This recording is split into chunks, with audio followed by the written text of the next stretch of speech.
ellas se dispersan? Cuando las partículas de oxígeno están más juntas, ¿verdad? ¿Qué van a hacer? Ellas van a buscar drenar hacia donde están las partículas más separadas para llenar ese espacio vacío. ¿Ok? ¿Qué es la humedad? Ya lo comentamos por aquí con el tema de la saturación. Tiene mucho que ver con el tema de la humedad, ¿verdad? La humedad es lo que hace que se presente la saturación. Entonces, ¿es la cantidad de vapor de agua presente en la atmósfera? Sí. Y se clasifica generalmente en dos tipos, humedad absoluta y humedad relativa. La humedad absoluta se refiere al peso del vapor de agua por unidad de volumen en el aire, expresado en gramos por metros cúbicos. Esta medida es directamente proporcional a la temperatura, es decir, a mayor temperatura, mayor capacidad del aire para contener el vapor de agua. ¿Ok? Entonces, si tenemos una temperatura, perdón, de 15, 20 grados, ¿verdad? Con respecto al vapor de agua, esta va a tener mayor capacidad para poderla sostener. ¿Qué pasa cuando el vapor de agua,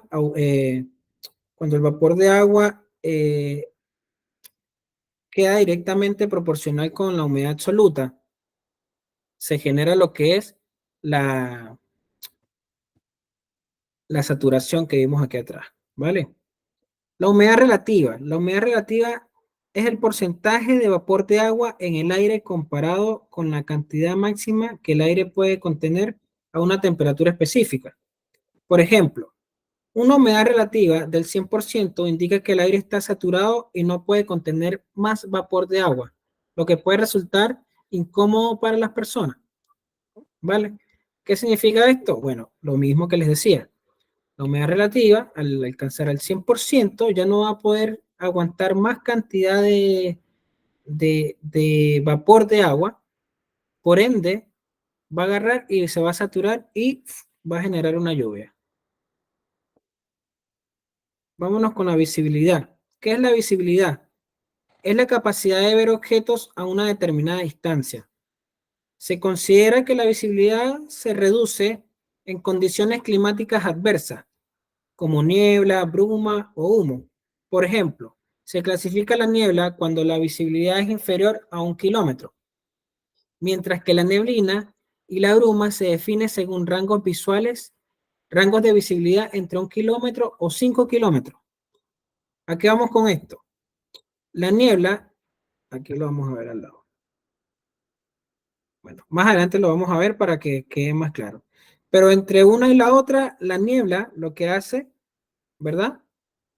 Es que va a tener una capacidad visual inferior a 1 kilómetro. Ella nos va a reducir. La niebla nos va a reducir la visión directa a menos de 1 kilómetro y la neblina va a ser mucho más, o sea, nos va a dejar ver un poco más allá.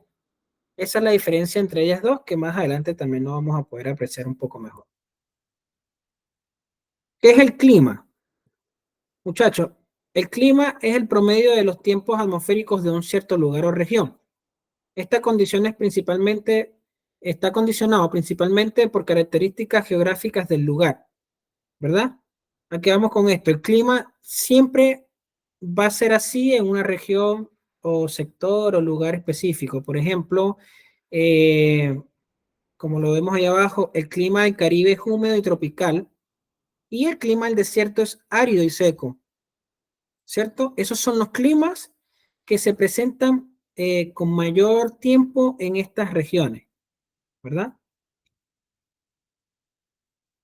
¿Dónde podemos apreciar mejor estos climas? Mira, aquí tenemos un mapa mundi donde está señalado por los colores el tipo de clima que nos vamos a encontrar, por ejemplo. Vemos que acá en Chile, ¿verdad? Es un clima polar casi, ¿verdad? El clima subtropical entre Perú y Ecuador va a ser siempre de esa manera, va a ser un clima subtropical, ¿verdad? Y el clima de Ecuador hacia Colombia o al norte de Colombia, Venezuela, Panamá, etcétera, va a ser un clima tropical. Estos climas sí van a ser afectados por cambios en el momento, que era lo que hablábamos entonces al principio de la presentación, que son los tiempos, ¿no? Los tiempos significativos que se presentan por cambios de temperatura, ¿vale? Estos cambios de temperatura nos van a provocar que hayan cambios como lluvia, calor, tormentas, tornados, etcétera, etcétera, etcétera. Pero siempre va a permanecer a estar un cierto clima que va a ser distinguido por esa región. Y eso va a depender de donde se encuentre esta región en el hemisferio norte, en el hemisferio sur, o bien sea en los paralelos por debajo o por encima del ecuador.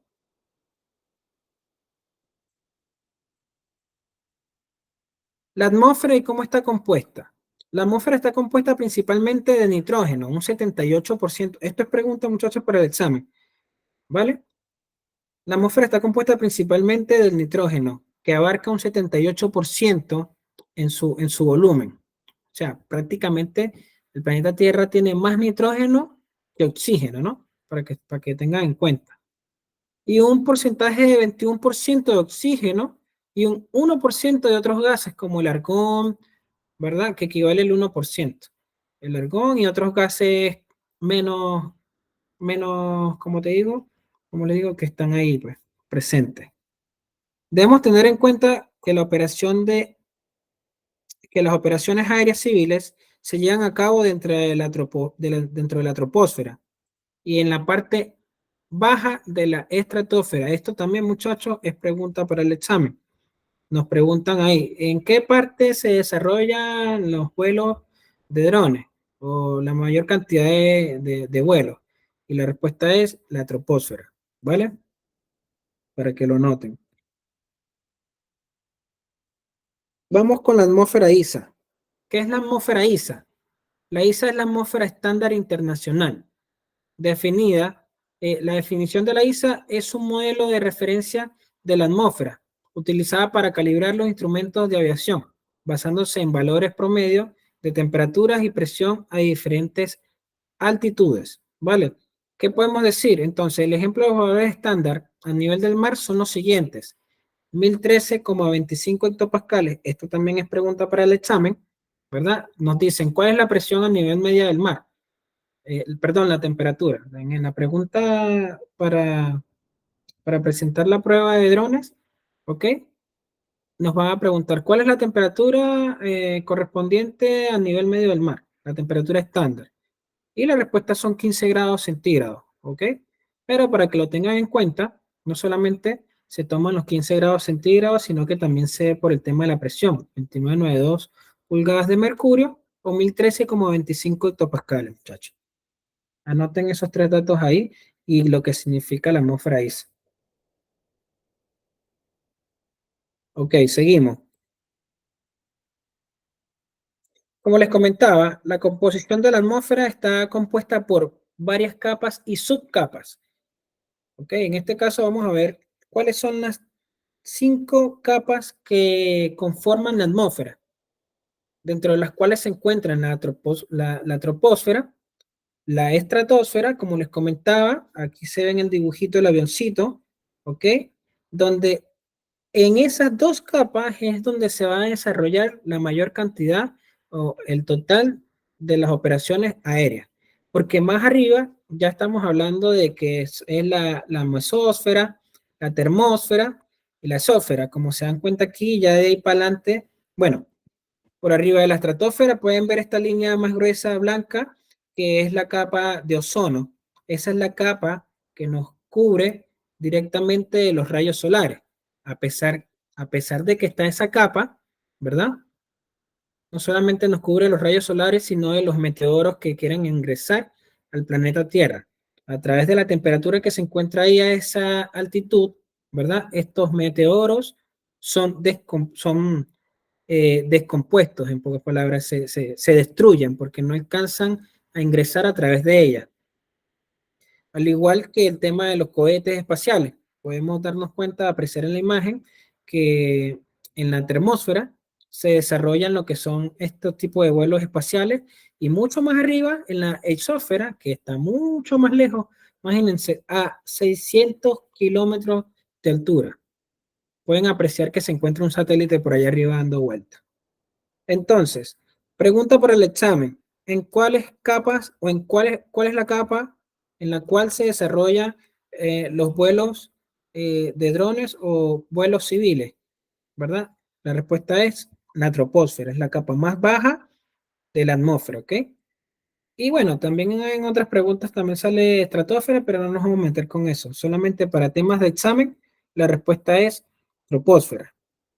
A lo último de esta presentación, vamos a irnos directamente con las preguntas del examen, el banco de preguntas, y ahí, muchachos, vamos a poder aclarar eh, todas estas cositas, todo lo que les he estado explicando acá en la clase. Seguimos. Brisa marina.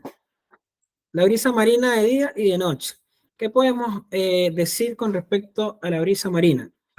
Muchachos, por las diferencias de temperatura que existe tanto en el día como en la noche con respecto a la radiación solar que ocurre, ¿verdad?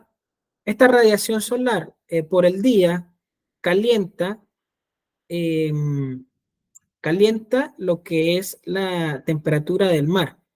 Por ende, esta temperatura va a ser dirigida en el día del mar hacia la tierra. Y de noche va a ser, no, perdón, al revés. De día va a ser de la tierra hacia el mar y de noche va a ser del mar hacia la tierra por las diferentes presiones de temperatura. A ver, la brisa marina se produce cuando el aire frío o el aire fresco del mar se mueve hacia la tierra durante el día. Correcto. Hola. Debido a, ¿cómo? No, nada. Ok. Debido a las diferencias de temperatura, por la noche el proceso se invierte, generando la brisa terrestre, donde el aire se mueve de la tierra hacia el mar. Esa es la respuesta. La pregunta dice, ¿hacia dónde corre la brisa del mar en el día o en la noche? Bueno, ya saben que en la noche, ¿verdad? ¿Sopla hacia dónde? Hacia la Tierra. Ok, perfecto. ¿Y en el día? Hacia el mar. Perfecto. Entonces, ¿cuál es la causa? La diferencia térmica entre el mar y la tierra, que calienta el aire de manera desigual. En el día el aire se calienta, en la noche se enfría y ocurre ese flujo de aire de donde proviene la brisa marina. Muchachos, cualquier cosa, inquietud que no les quede claro, me repiten. Tengan en consideración que esta es mi primera clase acá con don Octavio. Y bueno, quizás los nervios por ahí de repente me salgan. Igual ya he estado en otras clases acompañando a cualquier compañero y me puedo desplazar un poco. Pero cualquier cosa que no entiendan, yo paro y se los puedo volver a repetir, ¿vale?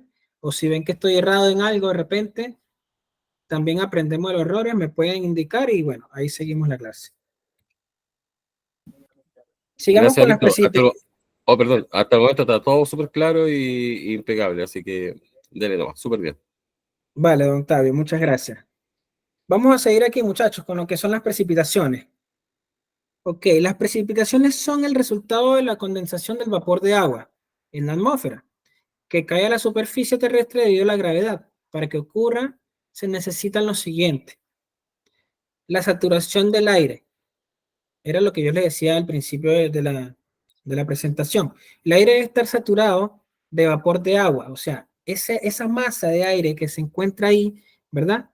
Debe tener mucha cantidad de vapor de agua, es como cuando agarramos un globo en carnavales, no sé, así lo hacíamos por allá, yo creo que igual, un globo, una bomba de agua y le echamos agua y agua y agua y agua y agua, ¿verdad? Llega un momento donde ese globo o esa masa de aire, con respecto a lo que estamos viendo acá, no aguanta más esa presión y explota el globo.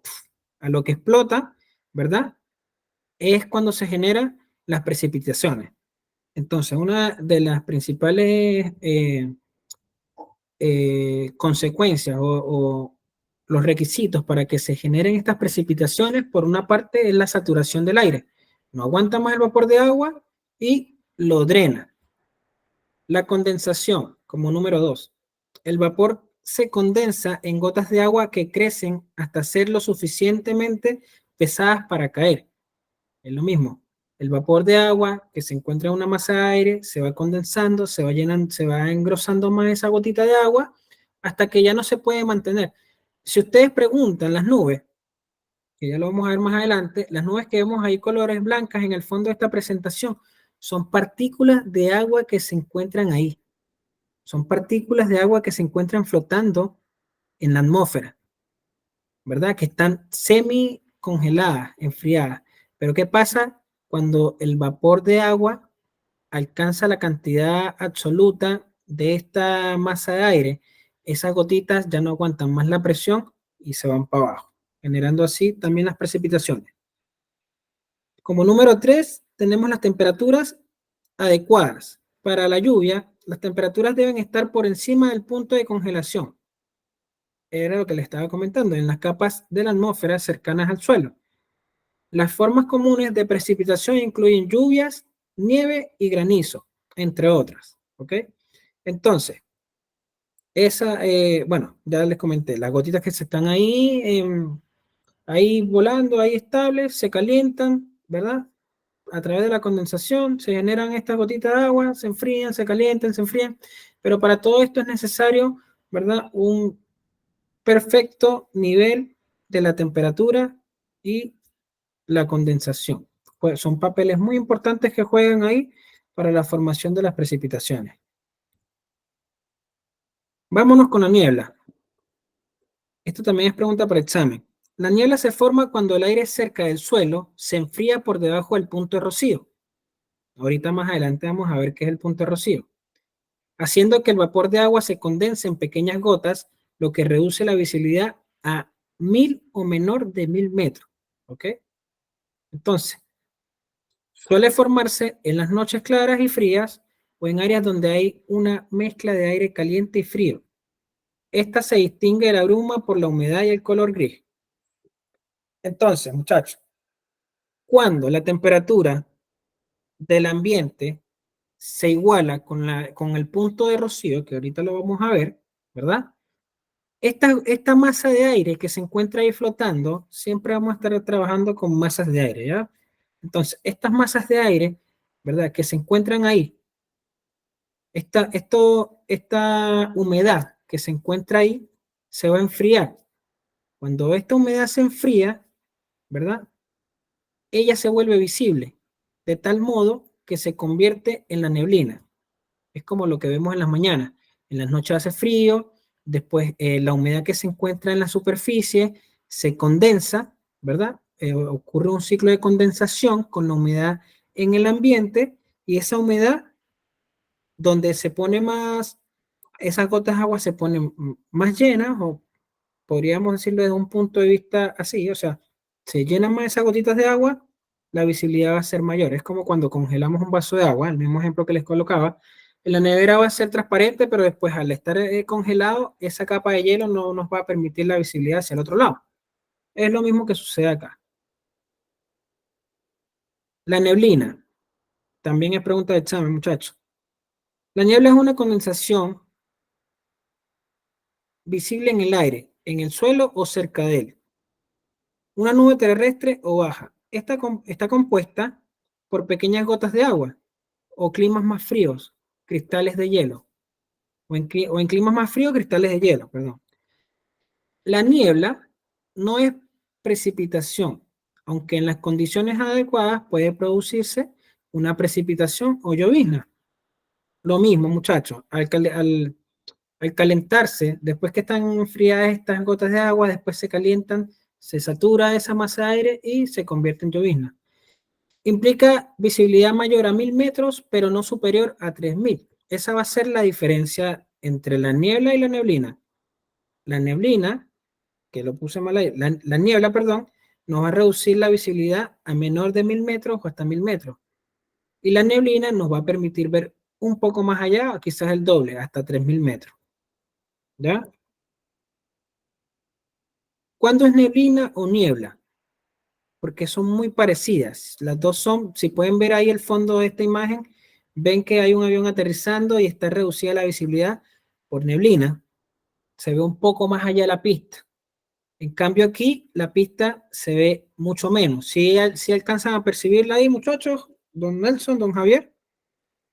Sí, es como Sí. cuando uno va manejando en la carretera y hay señaléticas que dice si uno ve 4 flechas, puede avanzar más rápido, y si ve una más lento. Perfecto, sí, eso mismo es. Entonces, la diferencia de estas dos, perdón, es que una va a ser menor a 1000 metros y una nos va a dejar ver un poco más. Si se dan cuenta ahí al fondo de la imagen, este avión está con una visibilidad reducida a no menos de 300 metros, ¿ok? Y en esta ya tenemos un poco más de visibilidad, podemos decir, no sé, unos 500, 600 metros o quizás más. Entonces, ya esto lo vimos y vámonos con la temperatura. ¿Qué es la temperatura? A medida que se asciende en la atmósfera, muchachos, la temperatura generalmente disminuye. Este gradiente térmico varía según las condiciones atmosféricas y la capa de la atmósfera en la que se encuentre. Ahorita más adelante vamos a ver otra imagen donde les voy a poder enseñar esto un poco más didáctico, pero aquí vamos con la temperatura. No sé si se han dado cuenta, obviamente yo creo que sí, de que cuando van a Viña del Mar o cerca a la playa, el frío, o sea, en verano, va a estar término medio, va a estar bien, pero lo que llegan aquí a Santiago, ¿verdad? O suben más a la cordillera, se dan cuenta de que hace mucho más frío. O por ejemplo, cuando tenemos unos frentes fríos, estos frentes que traen nubes grises y toda esa cochinada que nos reduce la visibilidad, vemos hacia la cordillera y vemos que de cierto punto hacia arriba, la montaña o la cordillera se consigue o se muestra congelada. Esto significa que desde ese punto en adelante la temperatura tiene un descenso continuo, mucho más marcado que acá en la superficie. Acá en la superficie lo podemos ver o apreciar cuando hace demasiado frío, ya bueno, se pone escarcha ahí en el césped o qué sé yo. Por Pero, ejemplo, ¿sí? consulta, yo viví varios años en el norte, Ok. en Copiapó. ¿Y qué pasa? Que, claro, Copiapó es bien Es caluroso, cálido, claro, es sí, cálido. pero en el invierno las noches son demasiado heladas. Eso es producto de una variación en el gradiente térmico, pero ya más adelante vamos a llegar para allá. Nelson, ¿correcto? ¿O Sí, Javier? correcto. Ya que no estoy viendo aquí la videollamada, no sé quién me habla, pero ya, perfecto. Sí, eso sucede, mira, Copiapó se encuentra más al norte, más alejado del polo sur, por ende va a estar mucho más cerca, a pesar de que no es mucho, porque todavía falta Ecuador, Perú, todo eso, Perú, Ecuador, están mucho más cerca de lo que es la línea del Ecuador. Tenemos en cuenta que la línea del Ecuador es la línea en la cual se genera la mayor cantidad de tiempo estos climas tropicales, ¿verdad? A medida que seguimos ascendiendo de la línea del Ecuador hacia el norte, al full norte vamos a conseguir el polo norte, y aquí al sur vamos a conseguir el polo sur. Es por eso que, como tú dices, en Copiapó, a pesar de que hace frío de noche, pero yo te voy a explicar el por qué, de día es caluroso y de noche obviamente frío, pero este frío es producido por como es un terreno plano, entonces en las noches ocurre una variación térmica por la diferencia de temperaturas y presiones que ocurren allí. Lo vamos a ver más adelante. Pero muy bien el ejemplo, don Nelson. Densidad del aire. ¿Qué entendemos por densidad del aire? La densidad del aire es uno de los factores más importantes que afecta el rendimiento de un avión. ¿Por qué? Porque la densidad influye directamente en la sustentación, muchachos. La sustentación también lo vamos a ver más adelante. La sustentación es la que nos permite a nosotros poder despegar un avión, un dron o lo que sea que queramos volar. A pesar de que nosotros decimos, sí, no, sí, el avión o lo que sea vuela porque tiene un motor o alas, no es tan así, ¿verdad? La sustentación es producida por un cambio de presión en un perfil aerodinámico, ¿verdad? Que también lo vamos a ver más adelante, así que no nos adelante. Entonces, la resistencia aerodinámica la eficiencia del motor y la hélice se ven afectadas con la disminución de esta densidad del aire. En términos generales, a mayor densidad del aire, mayor es la sustentación. Y la resistencia, lo que mejora el rendimiento del avión. Por ¿Sí? ejemplo, yo vi un video donde aparecía que eh, entre mayor calor era más perjudicial para los motores, y cuando está más como frío, cálido, es mejor para el funcionamiento de los motores. En este caso puede ser del dron o de un avión. Claro, perfecto. Para completar eso que me acabas de indicar, es correcto. Mira, lo que yo les decía al principio con respecto a la temperatura, a mayor temperatura va a haber las partículas de oxígeno se van a dispersar, ¿verdad? Es lo que sucede dentro de un neumático del auto. Las partículas de oxígeno se disipan, se van volando, se separan. Lo que ocurre con un pedazo de hielo, le pones calor y se derrite. Va a buscar la manera de separar eso que está unido ahí congelado. Ahora, a menor temperatura va a ser mucho más agradable o para el rendimiento, también sea de un dron, de un avión, incluso, muchachos, la densidad del aire influye bastante en el comportamiento de un automóvil, igualmente para el comportamiento del cuerpo humano. Es por eso que quizás en el auto no lo notan mucho, uno cree que solamente así, a toda hora, cualquier hora, con lluvia, sin lluvia, con calor, sin calor, el auto anda igual. Es mentira. Cuando hay calor, es menor la cantidad de aire que hay en esa masa de aire y el auto absorbe menos cantidad de aire, por eso se va a ver más pesado, a diferencia de cuando hace frío. Igual lo que sucede con el cuerpo humano, cuando vamos a la montaña y subimos, el aire, ¿verdad? Con respecto a la altura, se va disminuyendo, se va separando, ¿verdad? ¿Qué es lo que sucede? Esa densidad del aire nos hace falta y nos puede dar hipoxia o qué sé yo, porque esas partículas de oxígeno, por la diferencia de presión, ¿verdad? Están más separadas. En cambio, aquí abajo están más juntas. Y es por eso que influye mucho en el comportamiento, ¿verdad? De la operación de un avión o de un dron. Lo que pasa es cuando, por ejemplo, eh, nosotros de Copiapó a Maricunga, que hay unos salares, iban en autos con motores pequeños y se apunaban. Y por Claro, ejemplo, iba un auto con un motor 2.0, no le pasaba nada, porque era más grande el motor. Pero por claro, ejemplo, un auto con un motor 1.6 no avanzaba a más de 20. claro. Eso sucede por eso mismo, pues por la capacidad de aire que tiene, la capacidad de toma de aire que tienen estos motores. Quizás unas tienen mayor capacidad, estos motores grandes, ¿verdad? Y hacen una mejor combustión, porque ¿qué necesitamos para que haya una buena combustión? Una buena admisión de aire, una compresión de ese aire con ese combustible y lo que genera una explosión, ¿ya? Admisión, compresión, la explosión y el escape. Eso es lo que son los cuatro tiempos de un auto. Si tenemos menor cantidad de aire, si tenemos ese aire, ese motor de 1.4, 1.5, nos montamos allá el, al final de la montaña, de la cordillera, va a andar muy ahogado. ¿Por qué? Porque no tienen la capacidad de absorber mayor cantidad de aire para poder hacer una buena compresión y una buena explosión. Entonces va a ser mucho mayor la cantidad de combustible que hay con respecto o en relación a la cantidad de oxígeno que hay, ¿vale? Eso es lo que sucede ahí. Eh, Seguimos aquí. Podemos indicar entonces que, esto es pregunta de examen, podemos indicar entonces que mientras aumenta la altitud, la densidad del aire disminuye, ¿ok?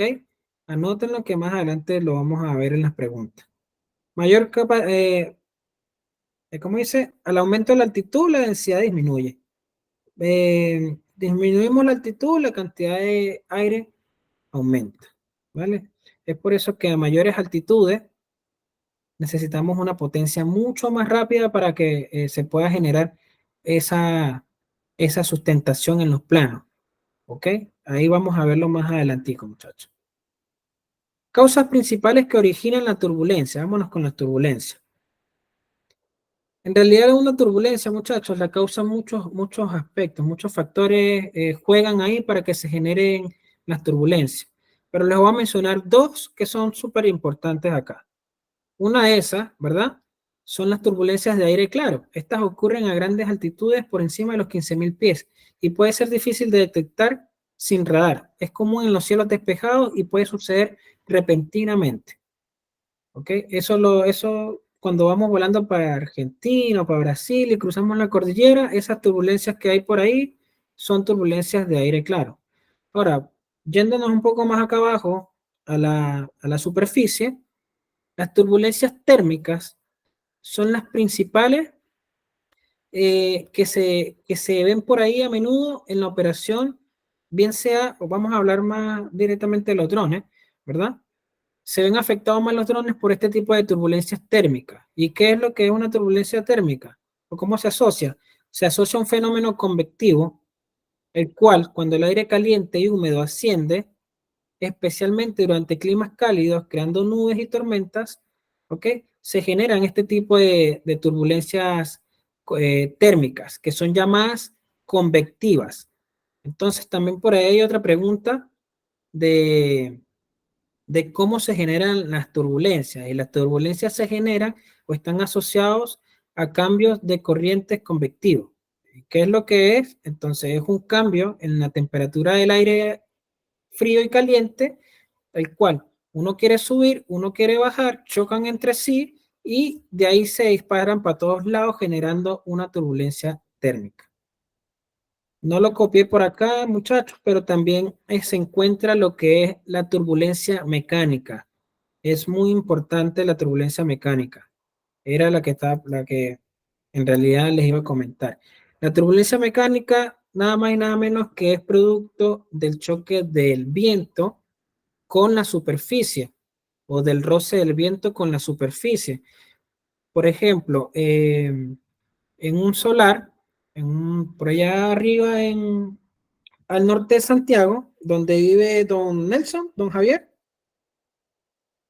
Yo viví en Copiapó, Javier. Ya, Javier, copia por aquí. Perfecto.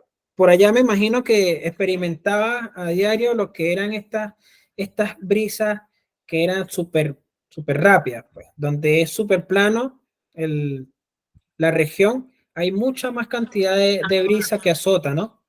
No, ¿qué pasa? Que Copiapó queda justo, es como un hoyo, Ah, ya, perfecto, no es perfecto, parejo. ya. Entonces, En, bueno, en ¿dónde? Caldera es más, Caldera. Caldera queda al lado de la costa, igual se notaba harto, sí, harto viento. Harto viento, perfecto. Yo no conozco mucho por allá, por eso menos mal ahí me corregiste, ¿viste? Aprendemos algo nuevo todos los días. Entonces, ¿qué pasa en estas superficies planas? El viento fluye directo sin chocar con nada, ¿cierto? Entonces fluye de un punto A a un punto B, recto 100%, derecho para allá. Pero ¿qué pasa si le ponemos un edificio en el medio a esa corriente de aire? ¿O qué pasa si le ponemos un edificio, un árbol, un cerro, por allá, qué sé yo, otras cosas, como lo que pasa aquí en Santiago?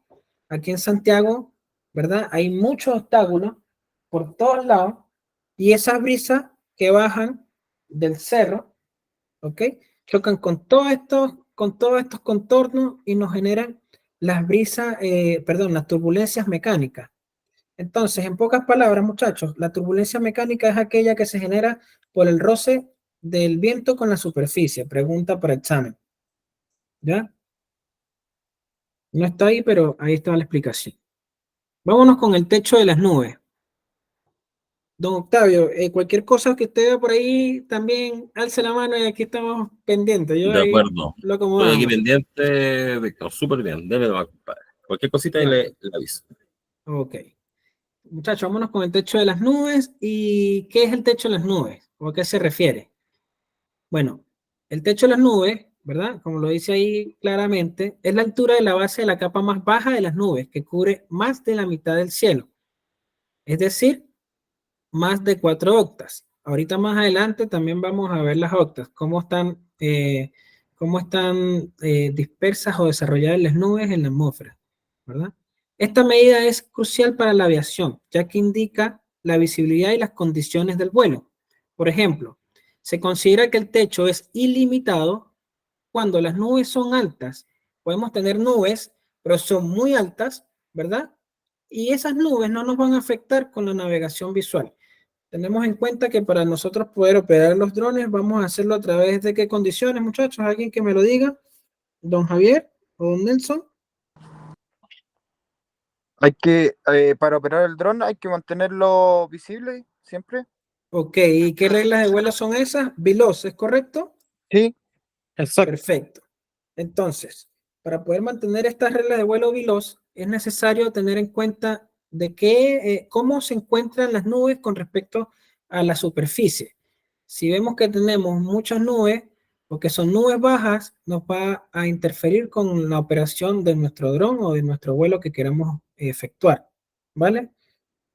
Sigamos acá abajo. El techo se mide desde el suelo hasta la base de las nubes, o sea, la parte baja de la nube que veamos nosotros, la nube más baja, esa va a ser nuestra línea de referencia para apreciar o para definir nuestro techo de nubes.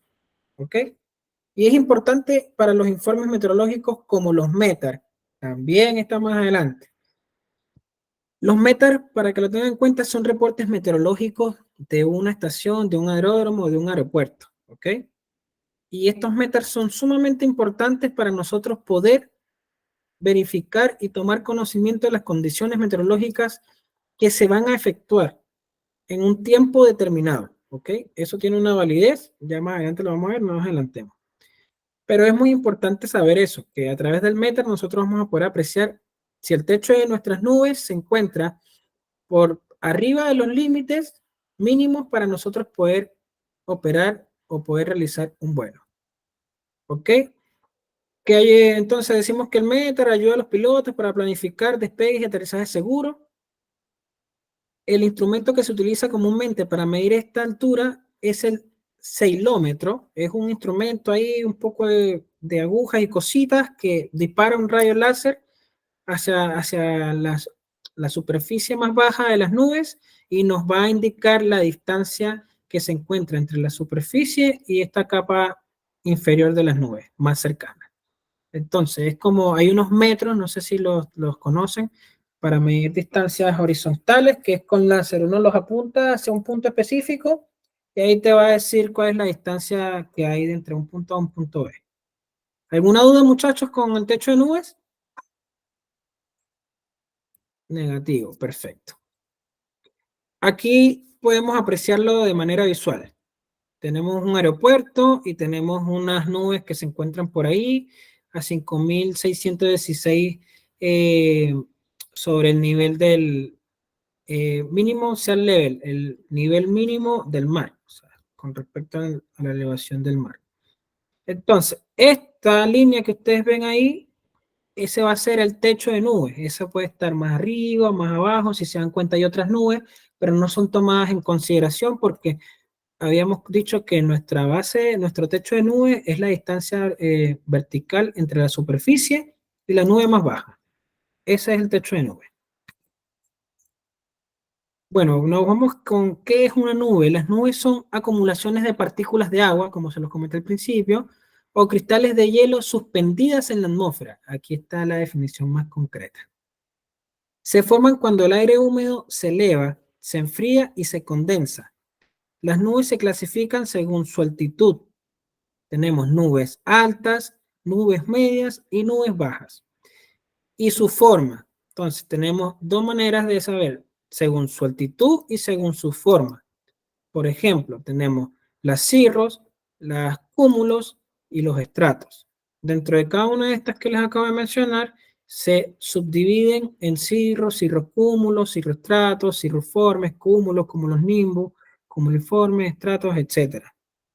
Son de cada una de esas tres cirrocúmulos, cúmulos y estratos, hay una familia de descendencia entre cada una de ellas. Ahora lo vamos a ver. Las nubes y sus tipos. La clasificación de las nubes se basa en su forma y altitud y se divide en varias categorías principales, las cuales son las nubes de desarrollo vertical, lo podemos apreciar ahí al fondo de nuestra presentación. Tenemos unas nubes ahí como de forma de algodón de azúcar o de algodón, literalmente. Son formaciones ahí verticales, se forman ahí, papa, como unos cúmulos, como corresponde el nombre, o unos algodoncitos de azúcar. ¿Ok? Los cúmulos, nubes algodonosas típicas de buen tiempo. Cumulonimbus, nubes de tormenta. La diferencia entre los cúmulos y los cumulonimbus, estos cúmulos van a estar en la parte inferior de la atmósfera, o sea, son con las que más vamos a estar nosotros lidiando a menudo, a pesar de que nunca, casi depende de la temporada, ellas están o no están, ¿ok? Pero los cúmulos son estas nubecitas chicas que vemos en forma de algodón por ahí abajito. Y los cumulonimbus ya es parecido, pero es el papá de las nubes tipo cúmulo, que es mucho, mucho más grande, tanto de distancia vertical como de distancia horizontal. ¿Ok? Aquí entre paréntesis puse la nube más peligrosa para el desarrollo del vuelo, de cualquier tipo de vuelo, muchachos. Si ven una de esas, escapen por ahí. Nubes y sus tipos. Seguimos con el tipo de nubes. Las nubes bajas, ¿verdad? Las tenemos de la superficie a los 2000 metros, muchachos.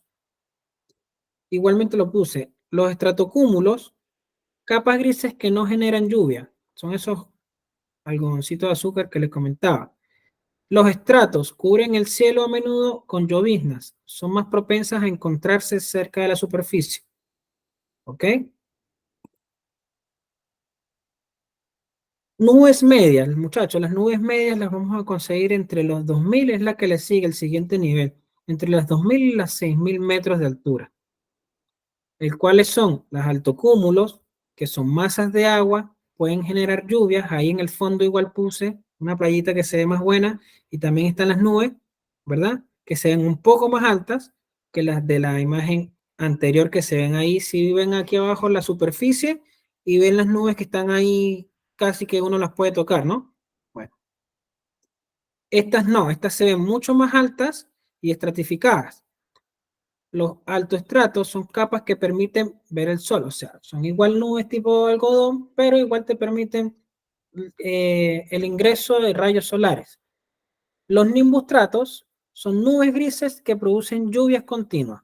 Son nubes más desarrolladas que tienen mayor cantidad de gotas de agua suspendidas en el espacio, se pueden llegar a calentar, se condensan y se convierten en lluvias continuas.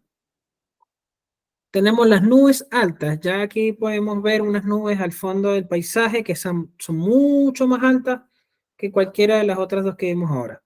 Dentro de ellas están los cirrus, que son finas y delgadas, compuestas por cristales de hielo.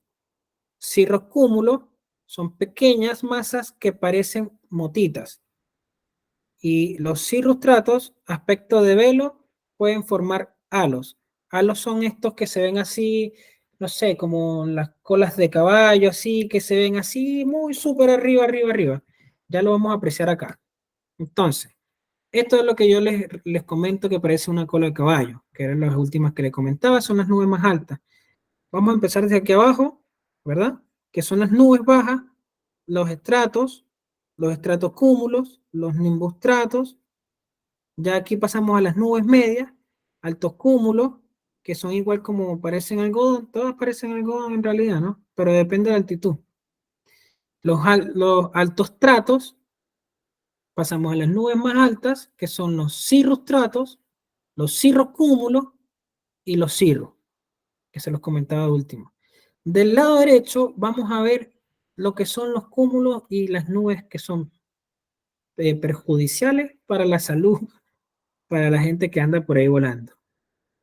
Son los cúmulos que están aquí en la parte inferior, son muy parecidas a los nimbostratos, pero están asociadas a desarrollos verticales a su alrededor, como lo que podemos apreciar en la imagen.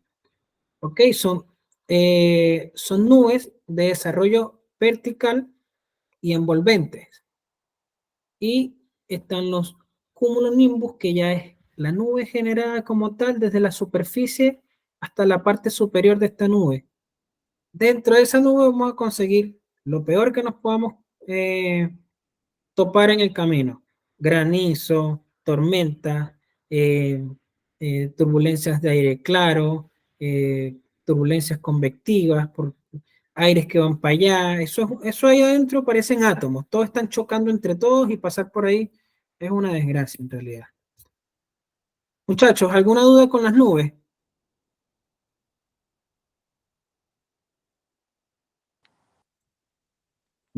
Por mi parte, eh, igual es complicado aprenderse todos los nombres, pero no. Sí, bueno, yo les comento que en realidad para lo que es la operación de dron, sí sé que es un poco mucha información, mucho más información, pero yo traté de resumirlo en lo más que pude. No es necesario aprendernos, ¿verdad? Gracias por la acotación. No es necesario aprendernos todos los nombres de las nubes, sino tener en consideración que están las nubes bajas. Estas son con las que nosotros nos vamos a ver por ahí en la operación a menudo, ¿ya? Ok, Así que esto más que nada es como para conocimiento general y para que puedan tener en cuenta qué sucede en cada una de ellas, pues. En caso de que vamos a operar un dron, de repente, por eso es importante conocerlas, porque vamos a leer un METAR, que es un reporte meteorológico, y dentro de esos METAR nos va a indicar de manera alfanumérica los tipos de nube que se encuentran ahí y vamos a poder decir si vamos o no vamos a realizar el vuelo. Pero de aquí para arriba, olvídense de eso. Y estas sí, bueno, eso tenganlo en cuenta y estas de abajo, ¿ya? Vámonos con la siguiente lámina. Vamos a pasar aquí, muchachos, a lo que son las tormentas solares. Ya vamos concluyendo, ya falta poco, muchachos, así que no se preocupen. Tormentas solares. Las tormentas solares son fenómenos astronómicos que ocurren cuando hay explosiones de plasma y partículas cargadas en la superficie del Sol, conocidas como fulguraciones y eyecciones de masa coronal. No sé si han visto las películas de estas tormentas solares que despiden unos látigos así contra el planeta Tierra y tocan y todo el tema, como una vaina loca. Cuando estas partículas cargadas llegan a la Tierra, pueden interactuar con el campo magnético del planeta, provocando fluctuaciones en la magnetosfera. Esto puede resultar en auroras boreales y australes, así como en efectos más serios como interferencias en sistemas de comunicación y daños en la infraestructura eléctrica. Las tormentas solares severas pueden causar apagones y fallos en satélites y sistemas de navegación GPS, afectando así la tecnología moderna. En nuestro caso, los drones.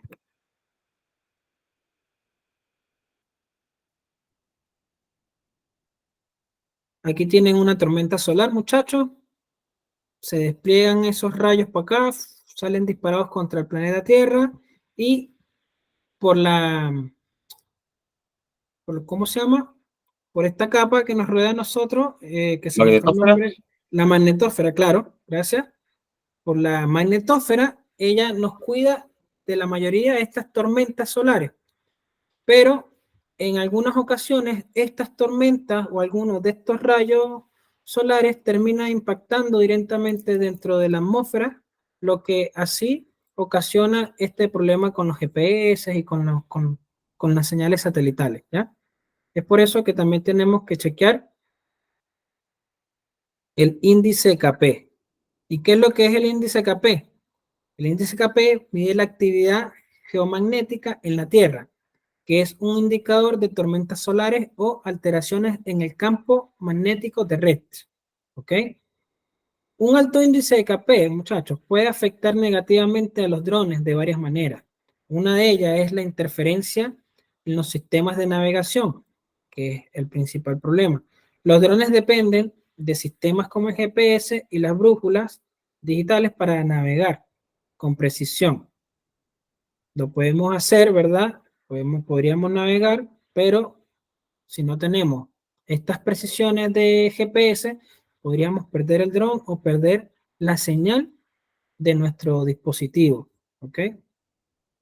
Durante las tormentas geomagnéticas, el alto índice KP puede interrumpir la señal GPS y afectar la precisión de las brújulas, lo que dificultaría el control del dron. Perfecto. ¿Alguna duda con el KP, muchachos? Ok, seguimos. Vámonos aquí con el Metar y con esto quiero que presten bastante ¿Puedo, atención puedo hacerle porque es una un poco consulta? confuso. Y el KP, ¿cuál es el número como máximo que no uno para no volar? Ya, don Octavio, si me pudiera ayudar un poco ahí. Yo sé que el índice más alto son 9, Ahí un índice lo que KP. conversamos el otro día con Don Octavio, parece que eran cuando uno llegaba a 4, no se podía. Claro, claro, ya para temas de De, drones, sí, de de, 1 a 3 parece que era que uno puede. claro, perfecto. De 1 a 3, ya más de 3 ya es complicado, ya podríamos tener interferencias con respecto a la señal GPS y satelital. ¿Ok? Sí, para contar nomás, justamente de 1 a 3, ningún problema. Con el 4, si nos marca la aplicación un índice de 4, volar con cierta precaución, no lejos, bien cerca, y de 5 para arriba ya mejor no volar.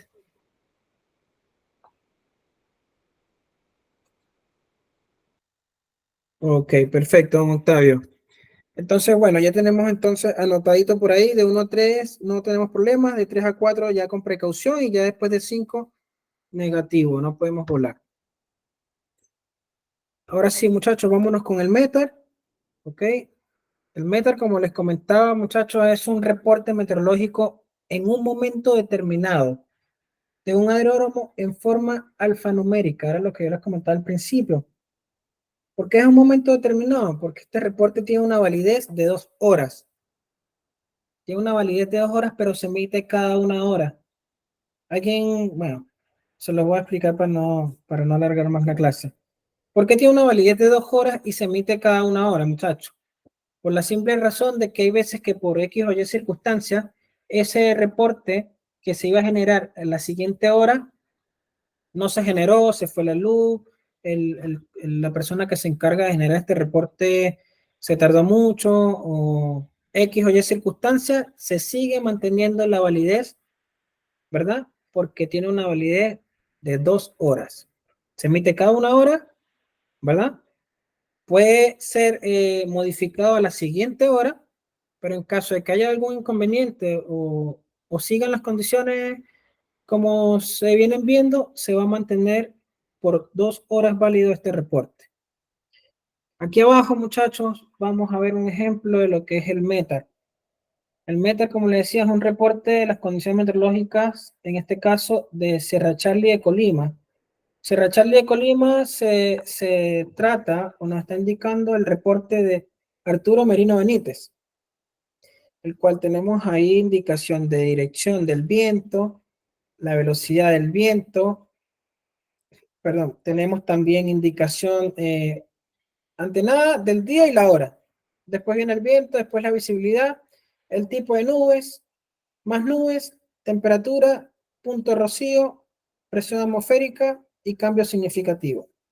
Y eso lo vamos a poder ver acá, en la otra lámina.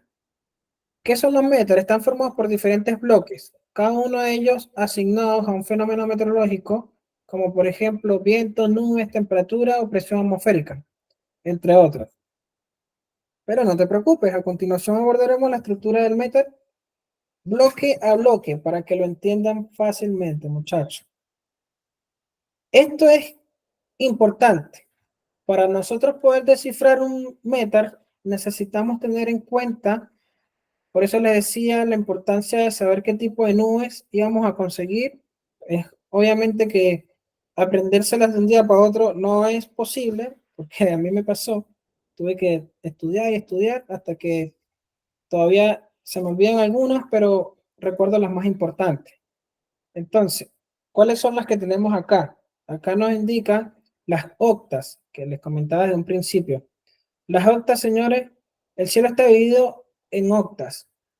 Son varias partes son 8 partes en total que se distribuye el techo del cielo, en el cual podemos apreciar que SKC, se me fue el mouse para acá, aquí, las primeras que es Sky Clear en inglés, significa que el cielo se encuentra despejado. Esto está 0 de 8 octas, ¿ok?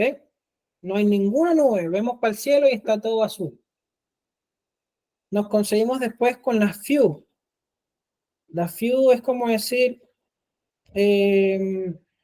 casi despejado, pero no está despejado porque tiene dos o alcanza de 1 a 2 octas de esas 8 en total. Entonces, con respecto a la cantidad de octas que tengamos en relación a las 8 octas, vamos a poder verificar o apreciar o identificar, mejor dicho, cómo se encuentra el cielo en ese momento. Decimos entonces que en la few, que son algunas nubes o escasas nubes, son de 1 a 2 octas. Después seguimos con la scattered. ¿Qué significan las scattered? Significan que son nubes dispersas o parciales. Estas se encuentran dentro del rango de 3 a 4 octas, señores, de las 8. ¿Ven que se va aumentando ahí los grados de octas que hay con respecto a distintos tipos de nubes, ¿no? Después nos conseguimos con broken. Broken, por sus siglas en inglés de quebrado, ¿verdad? El cielo es nuboso o la nubosidad quebrada. Ya iba de 5 a 7, ya se está acercando a las 8 octas. Después viene lo que es overcast, que es todo cubierto. Ahí vamos a ver ya un cielo totalmente, parcialmente cubierto. No existe ningún rayo de sol que traspase las nubes, por ende vamos a ver que el día está gris. Para comer sopaipilla y chocolate. ¿Dónde nos indican esto, muchachos? Esto nos los indica el DAP 03, que son, ¿alguien me podría decir qué son los DAP? Estuvieron hablando de las DAN, ¿verdad? Con don Octavio en las clases pasadas, ¿verdad? Que son las normativas. Lo que tenemos acá, muchachos, las DAP son los procedimientos, si no me equivoco. Ahorita lo consulto y se los confirmo. Vámonos acá con lo que es CABOC. ¿Qué es lo que significa CABOC? Por sus siglas en inglés, Ceiling and Visibility, ok. Ceiling and Visibility, ok. Cielo y visibilidad, perfecto. ¿Cómo vamos a descifrar el CABOC? Lo vamos a descifrar de la siguiente manera. 10 kilómetros de visibilidad horizontal o más. Ahí tenemos perfectas condiciones para hacer un vuelo sin problema de ningún tipo de nube. Sin nubes bajo los 5.000 pies, que es la superficie en la que nosotros vamos a operar los drones, o la altitud mínima de seguridad del sector. En este caso ya ahí se va con respecto a un aeródromo. Y sin tango cúmulo o Charlie Bravo. Por eso era importante el hecho de saber un poco con respecto a las nubes, ¿verdad? Porque ahí nos está diciendo que las tango cúmulo eran las torres. Tango cúmulo es por torres, son esas formaciones de cúmulos en forma de torre, o los cumulonimbus, que ya es la nube grandota ya, que les mostré en las láminas pasadas. Entonces, ahí lo que nos dice es que tenemos buena visibilidad y sin estas nubes que nos interfieran en el camino. ¿Qué significa 999, muchachos? Esto lo vamos a ver representado en un meta. Es importante saberlo porque a través de él vamos a poder, nuevamente le digo, descifrar este código alfanumérico porque tiene tanto números como tiene letras. ¿Ya? ¿Qué significa el 4 veces 9? Es lo mismo, tenemos buena visibilidad, pero a diferencia del cabo, es que esta está asociada a nubosidades. Siempre está asociada a nubosidad. Podemos tener buena visibilidad, pero tenemos nubes por encima o por debajo, o unas nubes por aquí, o unas nubes pequeñas regadas, pero tenemos buena visibilidad. No es 10 kilómetros completamente, sino 9.999 metros. No se llega a los 10.000. Ya aquí, muchachos, sí llegamos a lo que es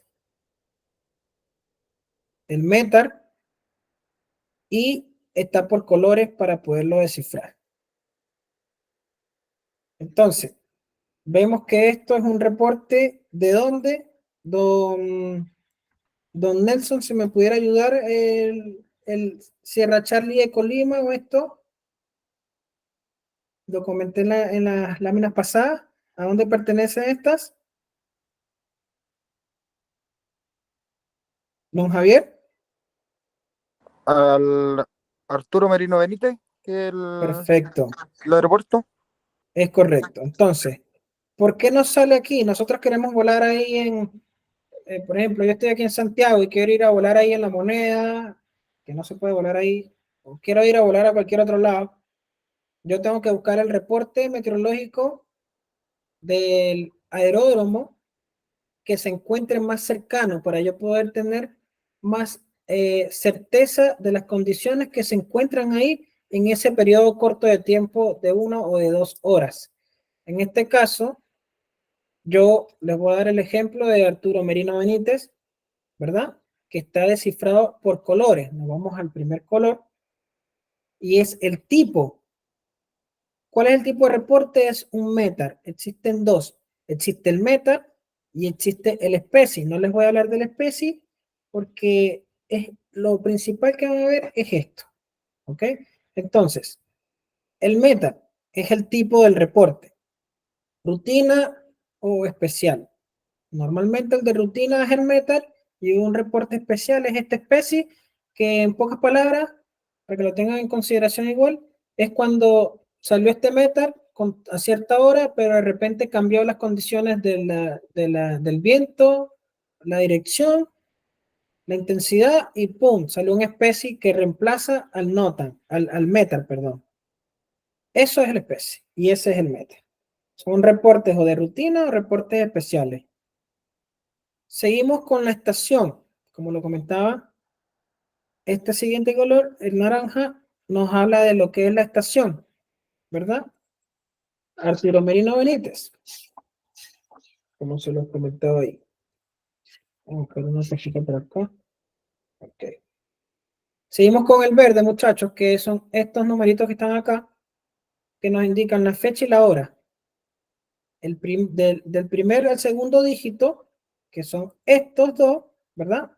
El primero y el segundo dígito, ¿qué nos indica? Nos indica la fecha. Estos señores que están aquí, el 2, el 1 y el 1, nos van a indicar la fecha. En este caso, viene siendo el 2 del mes 11. Perfecto. Siempre el día y después el mes. ¿Qué sigue? Siguen los últimos 4. Los últimos 4 dígitos son la hora UTC o la hora en la cual se generó el reporte. En este caso, la hora UTC es el tiempo universal coordinado. ¿Ok? En este caso, ¿qué hora es?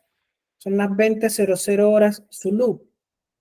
A esto tenemos que restarle 3 o 4 horas dependiendo, ¿verdad, señores? De cómo se llama, si estamos en invierno, si estamos en verano. Es lo mismo que sucede acá. Depende de la temporada en que estemos, se le suman o se le suman, perdón, se le restan 3 o 4 horas al reporte este. Seguimos con el viento. Lo ven acá. Los primeros 3 dígitos para identificar la dirección del viento. Los primeros 3. ¿De dónde proviene el viento? Siempre nos va a indicar desde dónde sopla, desde dónde viene él, hacia nosotros. Esto significa que viene del 100 grados, es decir, del este y un poquito más pasado del este, con respecto al norte magnético o al norte, perdón, o al norte verdadero. Buscamos el norte y decimos 100. Entonces decimos el norte está para allá, el este está para la cordillera, que el este son 90 grados al norte. ¿Qué significa? Que el viento viene de un poquito más allá, entonces nos está soplando del lado derecho. Que si los 2 dígitos, ¿verdad? Que le siguen es la velocidad. Es la velocidad que nos las indica acá. Entonces, primero nos indica de dónde sopla y después nos indica la velocidad. En este caso nos está indicando de que tenemos 13 nudos de viento. ¿Ok? Eso nos va a indicar este reporte. La dirección, la velocidad, y si conseguimos una letra G, como la tenemos acá, perdón muchachos, un segundo acá para...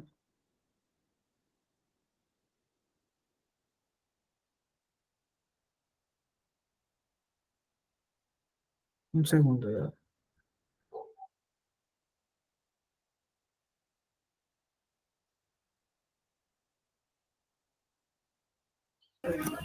Sí, pues, ahí sí. Sí. ¿Aló, aló? ¿Estamos?